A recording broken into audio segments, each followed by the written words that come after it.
नमस्कार। आज मैं आप लोगों को गुरु वलय के बारे में बता रही हूँ। ये हो गई जीवन रेखा,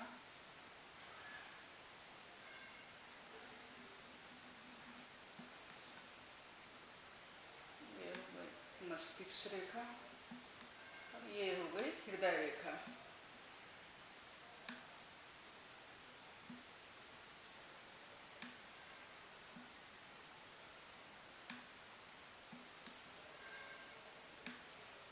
ये हो गई गुरु वलय।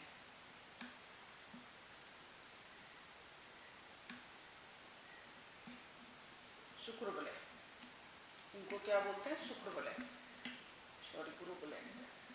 यदि शुक्र वलय चौड़ी हो तो इसको, यदि ये चौड़ी हो, मोटी हो, ये मोटी हो, मान लीजिए इस तरह मोटी हो, रेखा मोटी हो तो ऐसे व्यक्ति को पूर्वजों का संचित धन समाप्त कर डालता है।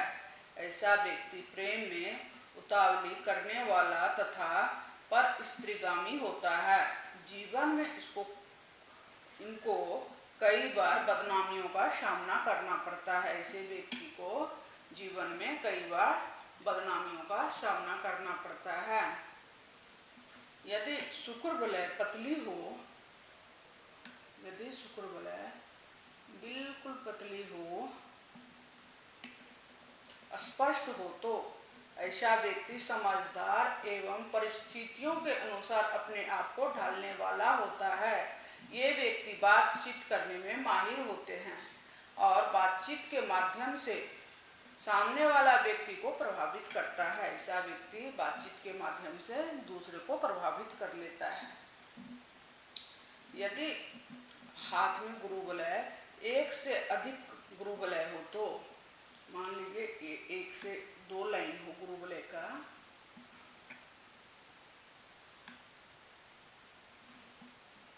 सॉरी गुरु वलय का दो लाइन हो, एक से अधिक हो तो वह व्यक्ति कई स्त्रियों से शारीरिक संबंध बनाने वाला होता है। यदि किसी स्त्री के हाथ में ऐसा गुरु वलय हो तो वह स्त्री कई पुरुषों से संपर्क रखती है।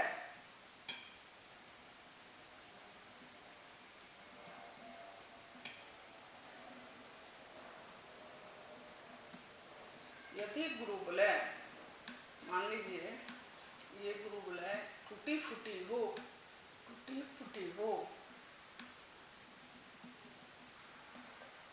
तो वह अपने जीवन में निम्न जाति की स्त्री से संबंध रखता है, परंतु साथ ही साथ ऐसा व्यक्ति जीवन में अपने दुष्कर्मों के कारण पछताता भी है।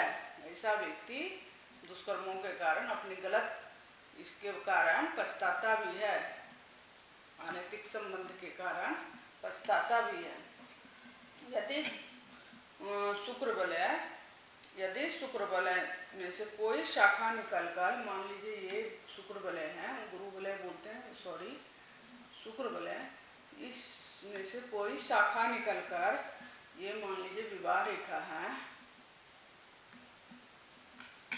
और इससे कोई शाखा निकलकर यदि विवाह रेखा को काटती हो तो उसे जीवन में विवाहिक सुख नहीं के बराबर मिलता है। कई बार ऐसे व्यक्तियों का विवाह होता ही नहीं है। ऐसे व्यक्ति का विवाह, शुक्र वलय जो यदि कोई शाखा निकल के काट देती है तो कई बार ऐसे व्यक्ति का विवाह होता ही नहीं है।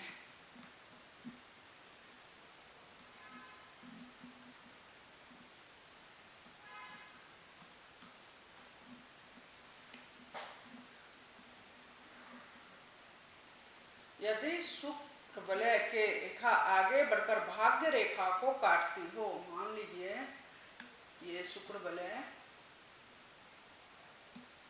भाग्य रेखा को काटती हो तो वह व्यक्ति दुर्भाग्यशाली होता है। यदि ये भाग्य रेखा को काटती भी आगे चली जाती है, इसी करके ये व्यक्ति दुर्भाग्यशाली होता है।